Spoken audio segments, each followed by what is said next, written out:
സർഗം കിച്ചണിൽ സോയ മട്ടർ കുറുമയാണ് തയ്യാറാക്കുന്നത്. അതിന് വേണ്ട ഇൻഗ്രീഡിയൻസ്: സോയ ചങ്ക്സ് 50 ഗ്രാം വെള്ളത്തിൽ കുതിർത്ത് വെച്ചത്, ചൂടുവെള്ളത്തിൽ കുതിർത്തി വെച്ചത്, പച്ചമുളക് 4 എണ്ണം വലുത് വട്ടത്തിലരിഞ്ഞത്, ഇഞ്ചി വെളുത്തുള്ളി പേസ്റ്റ് 1 ടീസ്പൂൺ, കുരുമുളക് പൊടി 1 ടീസ്പൂൺ, വേപ്പില ആവശ്യത്തിന്, garam masala 1 teaspoon, 100 gram cashew nut, മല്ലിയില 1 കെട്ട് പൊടിയായി അരിഞ്ഞത്, തക്കാളി പൊടിയായി അരിഞ്ഞത് 2 എണ്ണം വലുത്, സവോള പൊടിയായി അരിഞ്ഞത് 2 എണ്ണം, മട്ടർ ഗ്രീൻ പീസ് അത് നമ്മൾ ഫ്രോസൺ ചെയ്ത് വാങ്ങിച്ചതിന്, തൈര് 1/2 കപ്പ്, പുളിയില്ലാത്ത തൈര് വേണം ഉപയോഗിക്കാൻ, ഉപ്പ് ആവശ്യത്തിന്, വെളിച്ചെണ്ണ. സോയ മട്ടർ കുറുമ തയ്യാറാക്കുന്നതിന് വേണ്ടി ആദ്യം നമ്മളൊരു പാൻ വയ്ക്കുക. ചൂടായതിന് ശേഷം വെളിച്ചെണ്ണ ചേർക്കാം. ആ സമയം കൊണ്ട് സോയ ചങ്ക്സ് എങ്ങനെ ഞാൻ തയ്യാറാക്കിയെന്ന് പറയാം. സോയ ചങ്ക്സ് 50 ഗ്രാം നല്ല തിളച്ച വെള്ളത്തിൽ ഇട്ടിട്ട് 10 മിനിറ്റ് കുതിർത്തിട്ട് വെച്ചിട്ടുണ്ട്. അതിനോടൊപ്പം തന്നെ ആവശ്യമുള്ള ഉപ്പും ചേർത്തിട്ടുണ്ട്. എന്നിട്ട് 10 മിനിറ്റിന് ശേഷം വെള്ളം പിഴിഞ്ഞെടുത്ത സോയ ചങ്ക്സ് ആണത്. പാത്രം ചൂടായിട്ട് നമുക്ക് വെളിച്ചെണ്ണ ചേർക്കാം.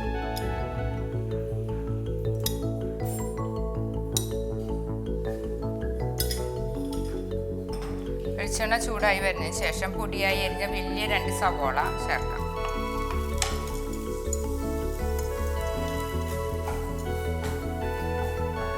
സവോളയ്ക്കുള്ള ഉപ്പ് നമുക്ക് ചേർക്കാം. അപ്പോൾ സവോള പെട്ടെന്ന് തന്നെ വഴന്ന് കിട്ടും.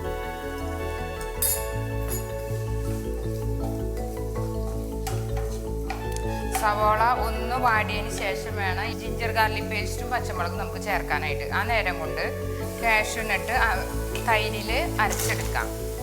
തൈര് അധികം പുളിയില്ലാത്തത് വേണം.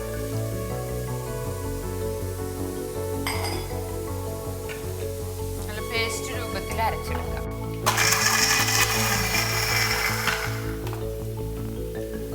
ഇത് നമുക്കൊരു ബൗളിലേക്ക് മാറ്റാം.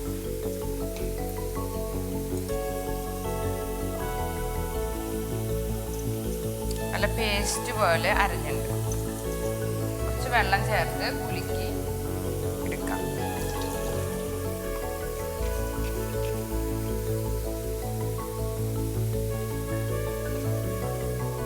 സവോളയുടെ പച്ചക്കുത്തൊക്കെ മാറിയിട്ട് ഇനി നമുക്ക് ജിഞ്ചർ ഗാർലിക് പേസ്റ്റ് ചേർക്കാം.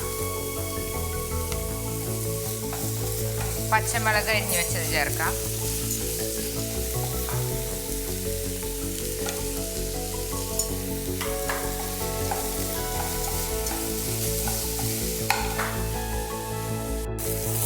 ജിഞ്ചർ ഗാർലിക് പേസ്റ്റിൻ്റെയും പച്ചമുളകിൻ്റെയും ഒക്കെ പച്ചക്കുത്ത് മാറിയിട്ട് ഇനി നമുക്ക് മസാലപ്പൊടികൾ ഓരോന്ന് ചേർക്കാം. കുരുമുളക് പൊടി 1 സ്പൂൺ, ഗരം മസാലപ്പൊടി 1 സ്പൂൺ,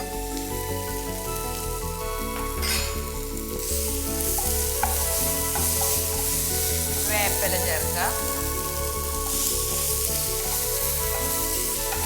അതൊന്ന് മൂത്തതിന് ശേഷം തക്കാളി പൊടിയായി അരിഞ്ഞത് ചേർക്കാം.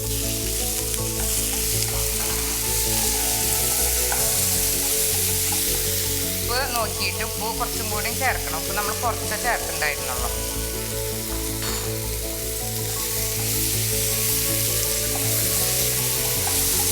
തക്കാളിയൊക്കെ ഒന്ന് വാടിയിട്ട് കുറച്ച് എണ്ണ തെളിഞ്ഞിട്ട് എന്നിട്ട് വേണം നമുക്ക് കാഷ്യൂനട്ട് അരച്ചത് ചേർക്കാനായിട്ട്. കാഷ്യൂനട്ടും തൈരും കൂടി അരച്ച് വെച്ചു.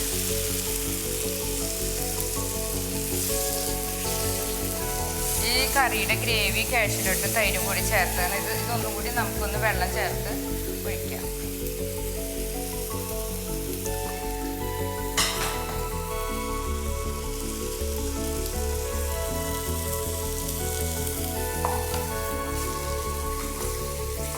ഇതിലേക്ക് ഫ്രോസൺ ചെയ്ത മട്ടർ, സോയ ചങ്ക്സ് ചേർക്കാം. ആവശ്യത്തിന് ഉപ്പ് ചേർക്കാം.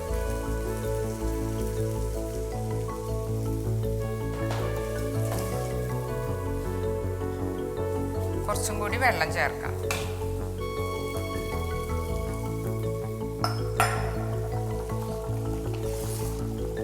ഇനി നമുക്ക് 10 മിനിറ്റ് മൂടി വെച്ച് വേവിക്കാം. തിളച്ചതിന് ശേഷം ഗ്യാസ് ചുരുക്കിയിടാം. 5 മിനിറ്റ് നല്ലോണം തീ കൂട്ടി വെച്ച് ഞാൻ തിളപ്പിച്ചു. അതിന് ശേഷം ചുരുക്കിയിട്ട് 5 മിനിറ്റ് വേവിച്ചിട്ടുണ്ട്. അപ്പോൾ നമ്മുടെ സോയ മട്ടർ കുറുമ റെഡി ആയിട്ടുണ്ട്. ഇത് നമുക്കൊരു സെർവിങ് ഡിഷിലേക്ക് പകർത്തി മല്ലിയിലിട്ട് അലങ്കരിക്കാം.